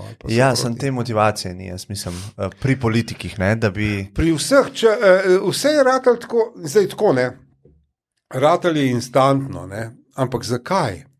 Kjer je bil trenutek, ko se je prelomil in je velja za zahodno civilizacijo, Amerika, Evropa, tako, ni pa na Kitajskem tega in ni v Afriki tega. Dokler ljudje imajo občutek, da grejo stvari na boljše, oziroma kot antropologi vprašajo, ali mislite, da bodo vaši otroci živeli boljše kot vi? In dokler ljudje odgovorijo, da, delajo politiko dolgoročno, delajo državniško, delajo dolge projekte, valjda začnejo graditi železnico, da bo za otroke, ne. Ko pa populacija odgovori, ali bodo otroci živeli boljše, ne. Imamo to, kar imamo mi. In v Evropi in Ameriki vsi smatrajo, da bodo otroci naši živeli slabše. Kar pomeni, da ni dolgoročnih, zdaj pober hiter, pokasiraj, zabavaj se, gotovo, samo slabš bo še. No. In to je posledica strah, ne. In kaj je posledica tega, ne, je pol, da hočeš radikalne spremembe, ne, in slišiš tistega politika, ki ti govori vse narobe in treba nekaj radikalno spremeniti v sistemu. Ja, sam jaz ne bi se strinjal, ker te radikalne spremembe, če pogledaš obljube teh populistov, vsaj to, kar sem jaz spremljal v Amerika Trump in Poljska, kar gledam. Imam prav nekje shranjen za predavanje, včasih pokažem, Poljski, ne vem, kva je zdaj, kjer pozicijo je dobil, mislim, da je zunanji, ali ne vem. On je rekel, Poljsko bomo naredili tako, kot je bila. Borili se bomo proti jogo, ki delajo, proti vegetarijancem, proti kolesarjem, ampak se Trump tudi, we will dig coal again, spet bomo kopali premog, ne, z nekim transparentnem hodu, kar je seveda neumnost, nič nave kopali in ga tudi ne kopljajo. Ne? Ja. Tako kot Poljaki tudi, ne vem, ne. Ne obljubljajo spremembe, ampak obljubljajo korak nazaj. Ja, mislim, spet nazaj v nekaj, kar je bilo. Ja, kar se pa ne da izvesti. To se ne da izvesti. Je pa normalno iz biološkega stališča, če smo mi stopili, ne vem, mi hodimo po savani in zdaj smo stopili v močvirje in bomo probali korak nazaj narediti, je tako, ne, veš. Ampak pa ugotovimo, da je vsem treba priti čez, ne, na nek način, pa vržemo deske, pa gremo čez, ampak mi nismo še na tem, no, zdaj smo na tem, da gremo korak nazaj, ne. Pa se tudi v Sloveniji se je povečale te razprave, kdo je zmagal v drugi svetovni, pa kdo zdaj to, ne. To so dejansko to, dajmo pogledati nazaj. Jaz sem že pred leti, ki je to kazal, sem napisal v kolumni, sem nekaj letov po svetu in sem prav kupil sobotne izdaje raznih časopisov. Pri nas Dnevnik Delo, potem v Nemčiji, ne vem, kaj je razen Zeit, pa to, in potem v Ameriki to pa to. In potem sem te sobotne izdaje tam dal na mizo in sem štel članke. Ne. In recimo v ameriških časopisih pred Trumpom, se pravi, to je bilo, ne vem, 6-7 let nazaj. Ne. In isto se je sam en članek v celi prilogi ukvarjal s preteklostjo. Vsi drugi so se ukvarjali s prihodnostjo. V Nemčiji je bilo podobno, 2 s preteklostjo, ostali s prihodnostjo. V Sloveniji so se razen enega članka vsi ukvarjali s preteklostjo. Kaj je takrat rekel, kaj je to? Skratka, ta pogled nazaj, ne. Ni glih nostalgija, ne, ker je v bistvu... Ma ne, to je bolj varna pozicija, ne, dajmo zdaj mi malo razpravljati o tem, kdo je leta, ne vem... Treba neke travme razrešiti, pa jih pogrevati, ne. Ampak po drugi strani, ne, se mi moramo zdaj zmeniti, ko bomo naprej, ne, to pa... Ne. Ja, če so predstave različne, ne, sej to sem tudi hotel, želel sem s tabo govoriti, ker si že glih omenil umetno inteligenco, avtomatizacijo, robotizacijo, ne, pa ta, da srednji sloj zginja, ne. Kakšni so po tvojem mnenju največji izzivi, ne zdaj Slovencov, ampak človeštva, v 21. stoletju. Pa lahko se bolj na tehnologijo osredotočava, no? Da ne greva toliko v politiko.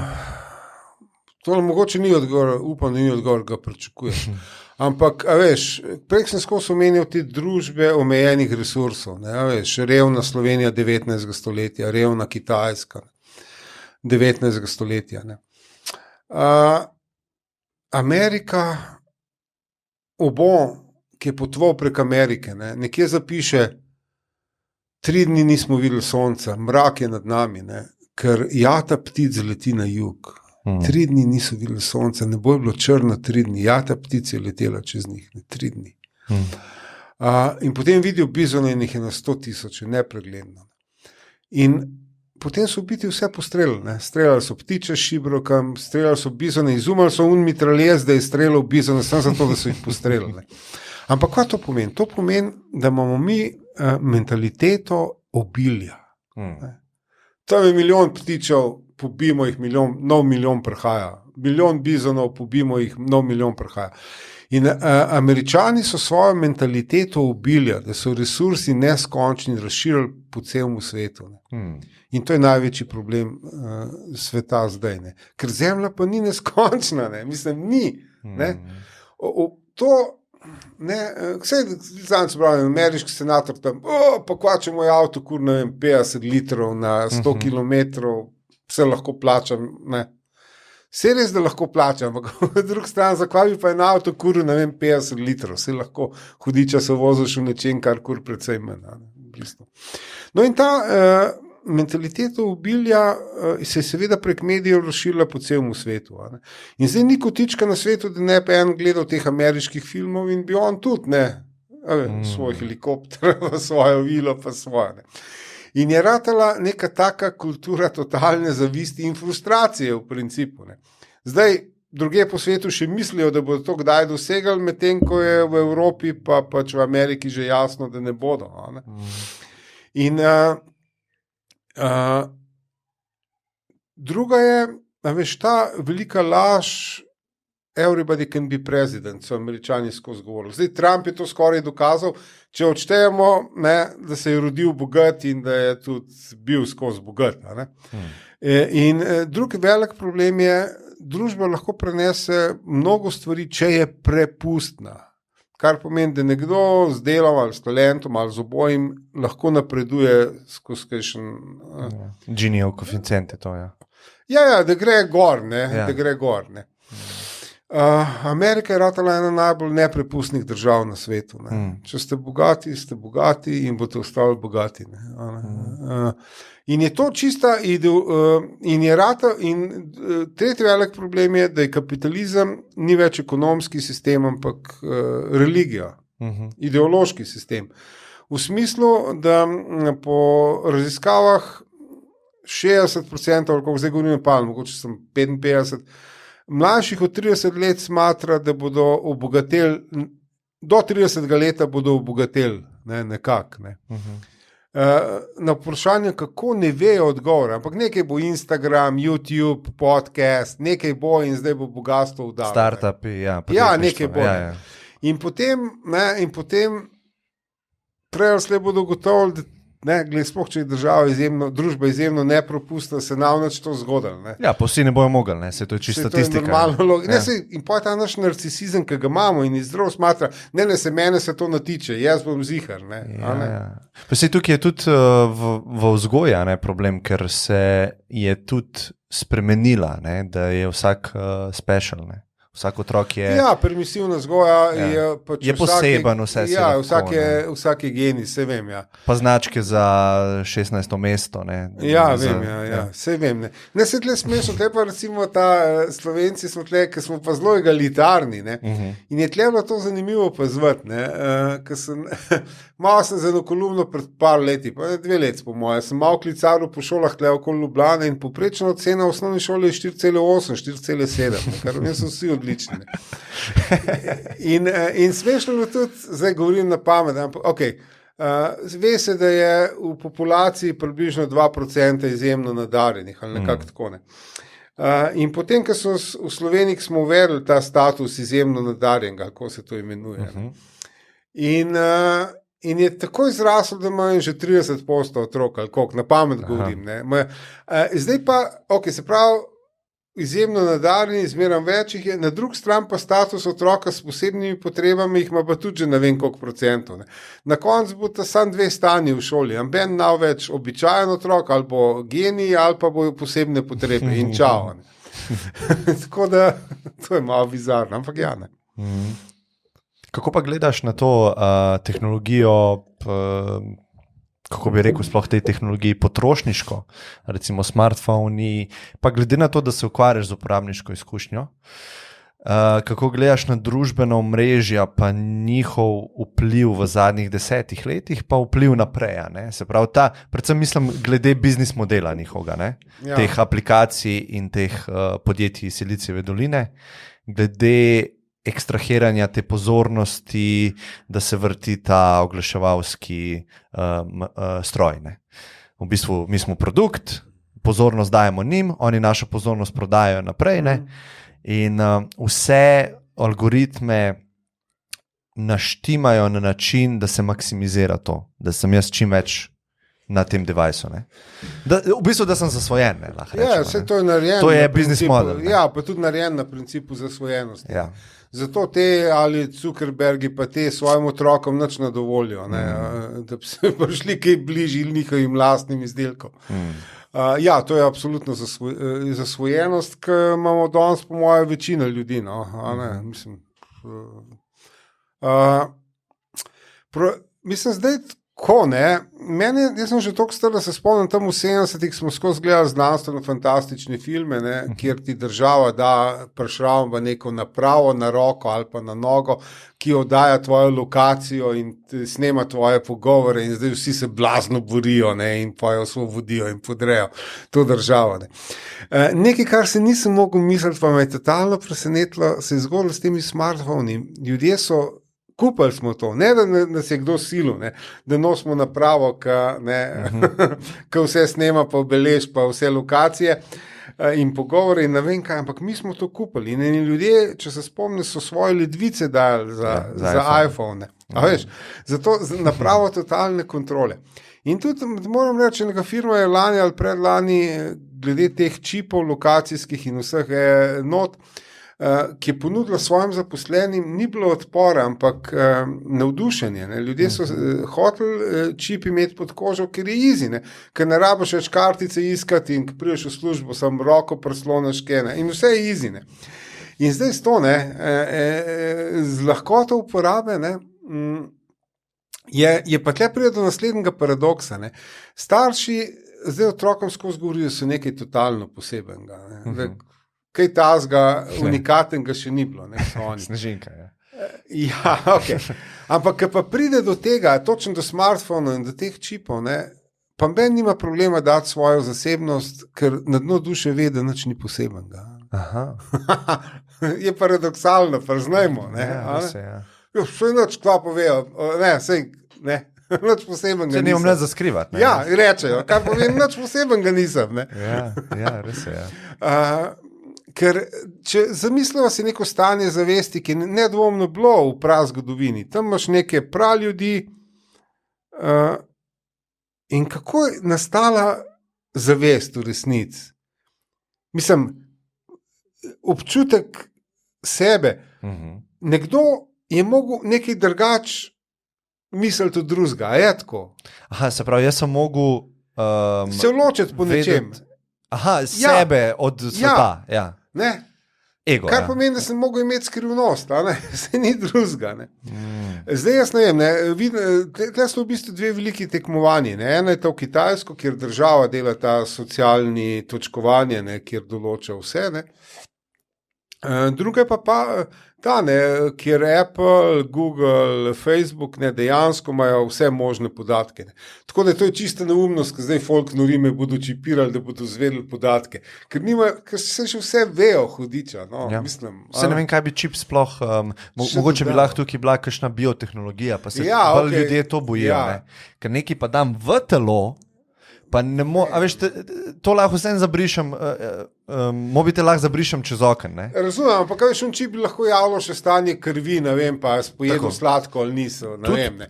Ampak po drugi strani še sem bili zadnjič tam gledal na Facebooku neko gospo, ki je objavila res vse, kva je skuhala, kva je oblekla, kva je blabla.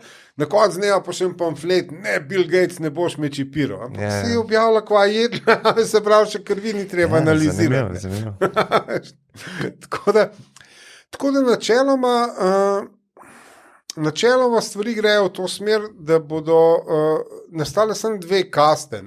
Unik bodo upravljali z vsemi temi podatki, ali na Kitajskem pač država, se pravi partijski funkcionarji, v Ameriki neka zelo oska 1% kasta in vsi ostali. Kar povem, da ne grejo prav dobro smerno. Sem bolj zaskrbljen kot ne, moram reči. A se ti, ne vem, Facebook verjetno uporabljaš družbeno mrežo? Ja, Facebook uporabljam. Pa se kaj zavestno, glede na to, da delaš v tej industriji, recimo načrtovanja uporabniške izkušnje, oziroma ki se zavedaš, kaj delajo, a si kaj bolj pozoren glede svoje uporabe? Sem, mislim, zdaj, da sem res odvisen, sem od maila. To je edin, kar imam res navezan na telefon, da mi pivka pa cvilka, drugač druge imam opozorila. A doskrat refrešaš? Ne, imam opozorila, veš, da mi zapiska mail. A se sam ne greš nikoli tako, dolg čas je v čakalnici, sem telefon, kaj pogledaš? Kakšna je? Novice jaz pregledam, novice pa pregledam, tako če nekje čakam. News junkie sem, pa email junkie sem. Nedvomno, ampak news junkie sem bil že prej, že s časopisi. In je, a viš, to je spet neka druga nevarnost, ta informiranje, kvaliteta informiranja, mislim, širina informiranja se je zelo poslabšala z internetom. Bom razložil, ker, veš, jaz sem dolga leta sem še ustrajen, sem bil naročnik recimo na Sunday Times, neki velik format. In ti dobiš časopis in ga razgrneš in zdaj ti pregledaš kot časopis. Ampak pazi, in tle je recimo neka novica, ne vem, kaj pa je s tem, v nečem, kar se reče, kaj pa je to bilo, a veš, in je neka novica pač ti padla v oči, ampak na internetu to ni blage šanse, se to lahko zgodi. Zakaj? Ker, in to ti pa jaz povem, pazi, ker jaz, kadar pripravljam neko osebo za kakšen roman, pač, in ta, ne vem, moj roman je geodet ali kaj, že se še nas spomnim, geometer ali kaj, in pa jaz moram preštudirati, a veš, ampak ti pa te algoritmi nenadoma sam iz geodezije novice mečejo, a veš? Ja, ki se nauči tvoje zanimanje. Ja, veš. In potem se jaz še ne morem cel let znebiti tega hudiča. Veš, napisal sem roman, ne rabim več, ampak na geodezija še kar pa jaz opračujem geodetom. Ampak recimo ste ribič in zdaj sam novice iz sveta ribištva. Tega pa ni pri časopisu. Ali pa si desničar, pa dobivaš samo eno. Ja, bom prišel do tega. Prosti, ja. A veš, in tam, ko si pa odprl papir na časopis, pa dobil uredniški izbor, kar pomeni tudi, če bil jaz geodet, bi vmes videl še kaj drugega. Pa čeprav bi sam geodezijo prebral, ampak bi videl, da obstaja še kaj drugega. Tle pa nimaš občutka. Veš, jaz res, kadar se ukvarjam z enolikom dolg časa, a veš, nenadoma dobivam samo njegove novice, a veš, kaj bi ta lik dobil, pa nima ta lik veze z mano, a veš. Drugo je pa, kar je bilo pa raziskava že davno narejena in sicer Amazon dal podatke, in so pa res zaskrbljujoči. Ameriški republikanci pa demokrati nimajo, gledali so, kakšne knjige kupujejo, pa vsebine. Ni bilo skupne točke. Ni bilo ali knjige ali vsebine, ki bi jo se stikala. Dva oblaka sta bila, res, rdeč pa plov in vmes nobene skupne točke. Kar pomeni, če sem jaz republikanc, potem dobivam republikanske novice. Ja, pa kar se mi zdi, glede teh bablov, ker se o tem pogovarjamo, da si ujet v nekem bablu, sploh na internetu, algoritmi se te naučijo in dobivaš samo iz tega babla.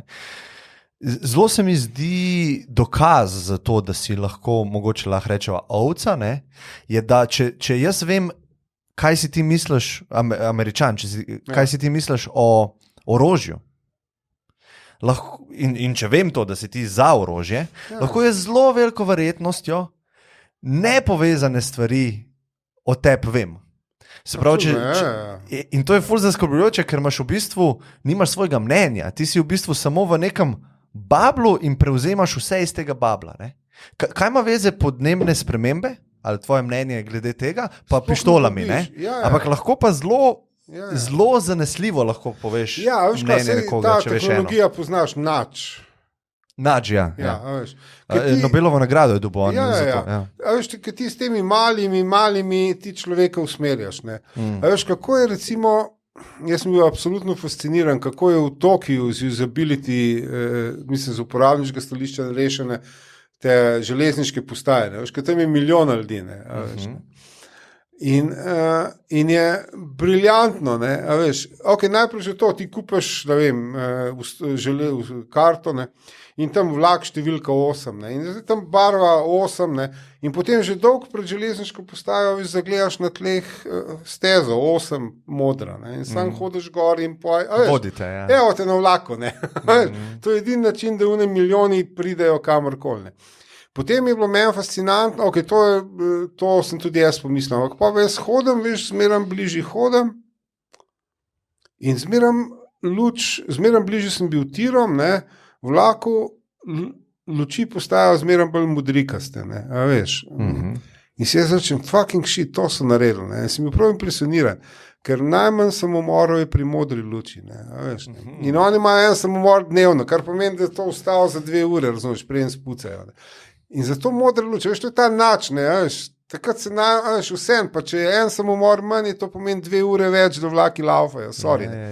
Ampak najbolj me je pa šokiralo to pa izhod, Izhod sem pa prav, sem rekel, to me pa zanima, kako so naredili, ker če ti opazuješ, že na ljubljanski postaji, kaj se zgodi, pride vlak in predvsem mulci, srednješolci ali kaj hodijo v šole. Kje se on ustal? On se ustal točno med urati železniške postaje. Zakaj? Zato, da je čik pržge in da gleda, kje so frendi. On gleda okol, kar pogledaj, kadarkoli greš min postaje, prije vlak. In zdaj na japonskem v Tokiju, da se tam med mulci ustal med urati in čik pržiga, milijon ljudi se vzadej, kolaps imajo sistema. In to me totalno zanimalo, kako so to rešili, razumeš? Ker ni šanse, da mulce ne postavil pogledal, kje so frendi. In potem jaz hodim proti izhodu in vidim, da oni mulci, veš, bolj je bil mlad, hitreje hodil, in noben se ni ustavil in štofelci šampanca so leteli ven, razumeš? Pa se čakamo, kako so to naredili? In nisem prav nič videl, in pa pomislim, čakamo, pa ni mogoče. In potem grem na Wikipedijo gledati, in oddajajo zvoke toliko visoke frekvence, da jih ljudje nad 20 letom starosti ne slišimo. Se pravi, da odganjajo mulce kot komarje. Da jih poganjajo ven. A veš, in zdaj, zato da sistem laufa. Ampak a veš, zdaj, koliko je to etično, koliko ni, ampak sistem laufa. Ampak pazi, to je nek zdaj tak ideal rato, ki ga pač Kitajci probajo na grobo, s temi točkami. A veš, po drugi strani pa te velike ameriške firme z vsemi temi podatki pa isto lahko to tako manipulirajo. Verjetno zelo pomemben v tej zgodbi je namen tega, ki manipulira. Manipulacija je lahko pozitivna, Če imaš ti lepe namene, pa želiš temu dobro. Vem, sam pa imaš pa ti svoj cilj samo. Pa zdaj prijemo do njega kao absolutni vladar, ki pa bo dober, pa bo skrbel za nas. To so nevarne stvari. Je treba sisteme vzpostaviti, ki njih v bistvu nazaj drži, v bistvu njihovo moč nazaj drži. To je po moje nujno. Malo si se dotaknil teh teorij zarote, in meni je bilo to zelo zanimivo, sploh med to krizo spremljati, predvsem v slovenskem prostoru.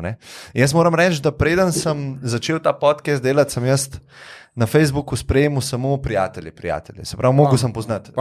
Pa sem pa rekel, začel sem to delati, pa sej Facebook bom tretiral kot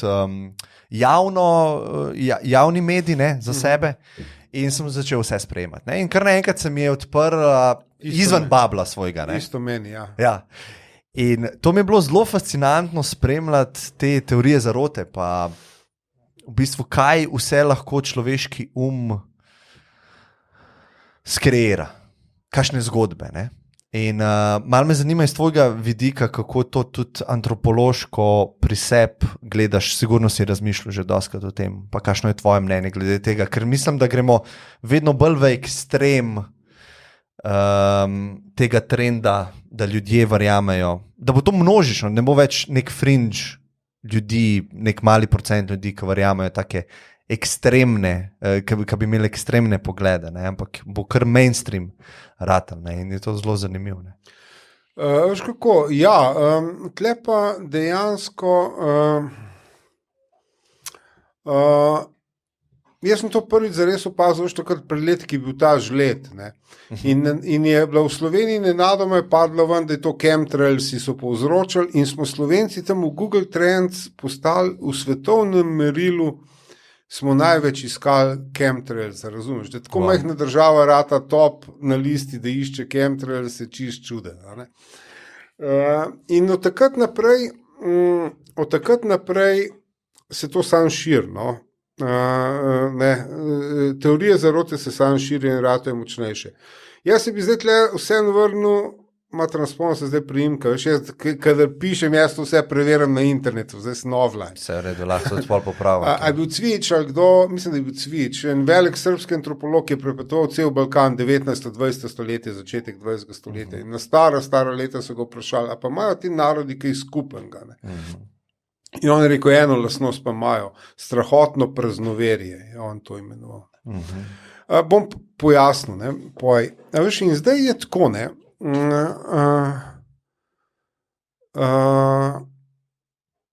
ja, ok. Obstaja nek merilc v psihologiji, se mu reče locus kontrole. Locus kontrole je lahko zunaj ali pa noter. Locus kontrole je v bistvu občutek moči, da lahko nekaj narediš. Ne? In to moč imaš lahko noter ali imaš pa zunaj. Večina žensk, po mojem zaradi vzgoja, jo ima zunaj sebe. Janez, zdaj zamenjaj že to žarnico. No, a sem ti rekla, že 3 dni ti govorim, da zamenjaj žarnico. No, to je tipičen znak, da je locus kontrole zunaj, ker to žarnico lahko zamenja vsak, ne glede na spol. Ampak se pravim, tle je verjetno vzgoja, da to so moška dela, pa tako. No in ta locus kontrole, če je zunaj, se pravi, nekdo drug mora to narediti. Pa ima zanimivo posledico v tem, da če je kontrola zunaj, nekdo drug bo to naredil za nas nekaj, potem mi lahko zvemo, kdaj bo to naredil, pa kako bo to naredil, kar pomeni, da te ljudje obiskujejo vedeževalke, pa horoskope, pa šloganje, pa vse te. Ker je locus kontrole zunaj, greš tja pa vprašaš, oprostite, a bom srečna? Ne? Reče, ja, 100 €, ok, hvala. In zdaj, ok, to je po celem svetu, moram poudariti, locus kontrole je noter ali pa zunaj, načeloma pri ženskah, verjetno zaradi vzgoje, je bolj zunaj, jih je več z locusom kontrole zunaj. Potem so pa še zgodovinske okoliščine. In Slovenci in ostali balkanski narodi, predvsem pa Slovenci v principu imamo locus kontrole zgodovinsko skozi zunaj. Ker v bistvu, predstavljaj si ti, ne vem, par 100 let nazaj tam na Dunaju so se nekaj odločili in potem je en prišel povedati, zdaj pa vojna s temi, pejte se tepst. To ni locus kontrole noter, ko pa jaz vem, kva se sploh dogaja, kva oni imajo. Oni nam diktirajo življenje. Ja, eni nam diktirajo življenje, locus kontrole je zunaj. In pa je bil locus kontrole, ne vem, v Rimu, pa je bil v Berlinu, pa je bil v Beogradu, In zdaj nenadoma je pa v Ljubljani in pazi, ti v Maribor ti govorijo, kaj bi mi vse naredili, ampak oni v Ljubljani nam ne dovolijo. Locus kontrole je zunaj. In ker je locus kontrole zunaj, je to totalna podloga za teorije zarote. Mislim, čakamo, eni tam chemtrailsi so bili prvi, in eni to zdaj pa nekaj harajo. Tam je na Dunaju, v Berlinu, v Ameriki, zdaj nekaj tam, v Seattlu, Bill Gates, ta trenutek nekaj hara. Drugo, na kar sedaj, pa to tudi splošno, da ljudje rabimo smisel. Mi rabimo smisel. Pazi zdaj, recimo eni iz tvoje generacije, nenadoma ga kap zadane in potem se vi spogledate, pa se je mlad, pa reče, debo je pa bil, ali pa nekaj. Neko zgodbo rabimo. Razlago. Ja. No, debo je bil. Ker razlaga nam pove, ker mi pa nismo, to se nam ne more zgoditi, zmeram nam dati lažbo. In mi rabimo neko to razlago, nekaj smisel, zakaj se zdaj to dogaja. In te hitre razlage so easy. Bill Gates nas želi čipirati. Easy je. Prvič ustreže temu locus kontrole zunaj, v Seattlu Bill Gates proti nam neki rovar, tako kot je včasih, ne vem, Franci Jožef v tem rovaru na Dunaju in evo, to je zunaj in to je zdaj smisel tega, zakaj mi tle zdaj v karanteni trpimo, ker smo dobili razlago. Ja, to je big plan, ki se od zadnjega dogaja. In to godi tudi narcisizmu, temu tudi zdravmu. Če mi pomislimo, da mi imamo neko življenje, delali smo, trudili smo se in prije nek virus in nas razjebe. Razumeš? Virus mikronski, ne vidiš ga, ne vem. Ampak če pa zdaj to en velik načrt, razumeš, padel v bitki za, ne vem, svetovno prevlado, ne vem, kakšnega lobija, Soros, nekaj teme. Pa to seveda izkoriščajo populisti tudi, se veš, za zunanjega sovražnika, se veš, pa Orban zdaj na Madžarskem, skozi Soros, človek, ki ga je šolal v principu, zdaj skozi ropota te zarote. In to populistom tudi daje en dober upravičil, veš, da stvari ne spremenijo v smislu, oziroma da jih ne izboljšajo, ker veš, vse smo mehni, ko se lahko mi zdaj borimo proti Bilu Gatesu pa tako. Tako da se tle več kombinacij se je združilo, ampak bistveno se mi zdi v Sloveniji ta locus kontrole zunaj. Ja, se pravi, misliš, da je prav v Sloveniji še posebej zunaj? Ja, zaradi zgodovinskih, a veš, mislim posebej... Meni je bilo zanimivo, takrat, ko so v Sloveniji najbolj norelo okoli chemtrailsov, jaz temu serijo nastopil po Škotski, ki mi je na knjiga išla in tam oni niso slišali za chemtrailse, razumeš, ampak Škoti sem pazil pogovoril, čeprav so pod Angleži v bistvu, ampak ima je ta občutek, veš, locus kontrole imajo bolj noter, sej bomo mi to zrihtali, pa bomo sami kem naredili. A veš, da je zanimiv primer locusa kontrole, kako izdrsno totalno, takrat, kaj je Trump vratal predsednik Amerike in vsa socialna omrežja so samo, kva bo zdaj vse Melanija naredila za nas, A veš, zdaj bo pa ona vse naše probleme bo rešila. In pa je to počasno razočaranje, veš, ko ona ni to menila, ni Slovenija, veš, nič. In vsi tako, kako? Malo se celo sramuje, verjetno. Ja. Jaz sem imel vedno tako čutek. Ja. In vsi so tako razočarani, kako, a veš, ta odrešitelj, a veš, Melanija bo zdaj pa to ona pa vse zrihtala. Ja. Eno dobro razlago sem slišal glede tudi, mislim, tole si super povedal glede locusa kontrole in absolutno mi intuicija govori, da je res, Sem pa dobil še eno razlago glede tega, ker je zelo zanimivo, kako se človek, ki ni nagnjen k teorijam zarote in človek, ki je, se nikakor ne morata sporazumeti, ker operirata iz različnih modov razmišljanja. In to je nek psiholog, ki se zdaj ne spomnim, je razlagal, rekel, imamo dva tipa ljudi. Eni se zelo zanašajo na svojo intuicijo, eni pa na svoj razum. In ta razum konstantno išče dokaze opremenljive. In pri teh teorijah zarote jih ni, opremenljivih. Drugi se pa zanaša na intuicijo. Kaj se sliši prav, pa noter čutim. Jaz mislim, da ne bi rekel intuicijo. Jaz tle ločem tako. Imaš en način delovanja je razumski, drug način delovanja je pa limbični sistem, se pravi čustveni. Bolj kot intuicija je delno že, ampak to čustveni. A veš, to mi je všeč, to mi ni všeč, bolj na tone. Sej verjetno, jaz bi isto nekako podobno. Vse se prekriva. Ampak veš, kaj je pa zanimiv? Zanimiv je, da je z mediji, kjer vsaka sekunda na televiziji stane milijone v Ameriki, ni časa za neke razumske poglede na svet. Za čustva pa je. Za čustva pa je. In veš, kaj je zanimivo? V 19. stoletju zdaj bodo predsedniške volitve, v 19. stoletju je soočenje kandidatov izgledalo tako, da sta, mislim, da je 2 ure najprej en predstavljal svoje stališča, odmor za kavo. Potem mu je 2 ure drug odgovarjal, odmor za kosilo. Potem je 2 ure unte drug predstavljal stališča, odmor za kavo in 2 ure, 8 ur pogovora. 8 ur si gledal tega kandidata, ki razlaga stališča, 8 ur. In ko se je pojavila, pa je radio, so mogli že skrajšati, 1-urni prenos, podcast je že dolg tudi. In potem s televizijo se je skrajšalo na minute, zdaj pa že na sekunde štejejo. Sam veš te podatke, da na YouTubeu večina ljudi odneha po 1 minuti. Zato je pa TikTok 1 minuto, ker postavil ko Max pa čavne.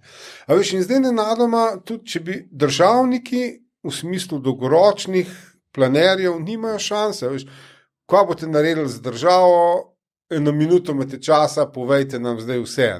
Ja, a veš, razum tle nima kaj veliko razlagati.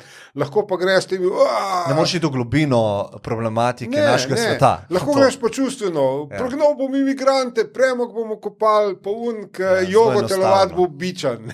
A veš, in ti reče, stari, to mi delaj. A veš, in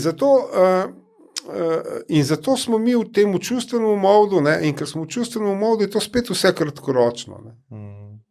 Ja, sej, tako kot si rekel, malo so že dolga, 15 do 12.